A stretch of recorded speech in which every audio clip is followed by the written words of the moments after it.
welcome to Chuck's Diecast Car and Model Reviews.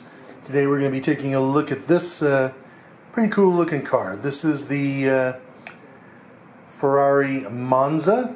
This particular model is built by Maisto, as you can see, and is in 1/18 scale. And it's actually an excellent model, honestly, for what you get and for the price.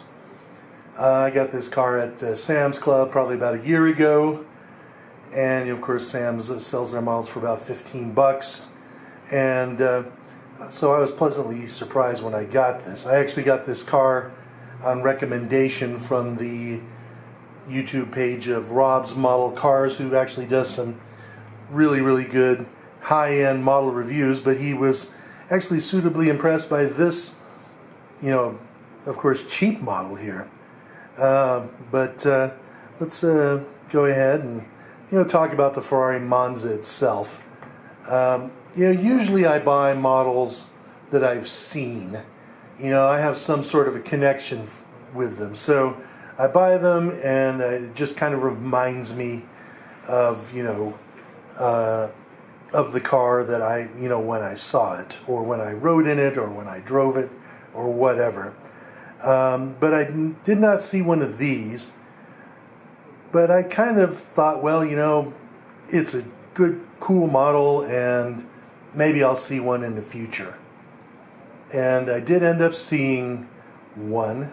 In fact, what happened was I went to Monterey this year for the car week, and went to Laguna Seca Raceway for the historic races. And me and my buddy parked our car and left the parking lot, and we're walking over to the track itself, and then we get to sort of I guess it's sort of like an employee parking lot in the area, and they're parked in this lot, lined up in 2 rows, were about 40 of them, just nose to nose, facing each other in 2 rows, and I was like, holy cow, these things cost $1.8 million a piece, and I'm seeing 40 of them. Now each one of them they were all different colors. They were even different shades of red. What they did was most of them had color schemes that sort of harken back to historic Ferraris. And in fact, this particular model here with the yellow stripe and the silver color harkens back to this particular car, of which I have a poster hanging on my wall right behind me. So I'll go ahead and show it to you here. There it is. It is a Ferrari GTO. So that's where this color scheme comes from. By the way, the artist is a guy named Tim Lazell. He's actually a well-known automotive artist, and I really like his work, so much so that I shelled out the money to buy one of his limited edition prints there of that GTO. But I also have some other stuff of his. In fact, he did the poster for the Pebble Beach Concord Elegance this year, and he's actually a really nice guy. When I bought that print from him, he was there, and I got to chat with him. Super nice guy. So I recommend you take a look at his work. But back to the model itself, detail on this model is very nice. Paint is actually excellent. I have some older Bburago and Maisto models where the paint is honestly kind of shabby, but this is really good. I mean, the metallic on this looks really nice. There's no real orange peel on there. The decal looks very nice as well. Even the Ferrari badge on the side there looks good, and then nice job of getting all this here on the I guess you would call that the aerodynamic hump behind the driver's head. By the way, its full name is the Monza SP1. That means it is a single seater, as you can see here. There is actually an SP2 as well, so you can drive that and terrify your passenger, because this car has something like 700 horsepower and no windscreen, as you can see. So yeah, you'd be wearing a helmet to drive this thing. So anyway, let's go ahead and take a look further at this particular model here, okay? You can see that the detail on the wheels is very nice. The brake calipers have that sort of a, semi-gloss appearance that carbon ceramic brakes have, so that looks good. And of course the brake caliper is very nice with the little Ferrari sticker on there as well, so no complaints about that. You take a look at the front of the car, and again, this is actually kind of impressive here.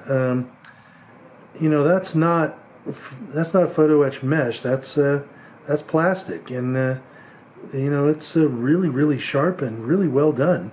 And of course, the prancing horse looks really good too. The front air dam is not decal.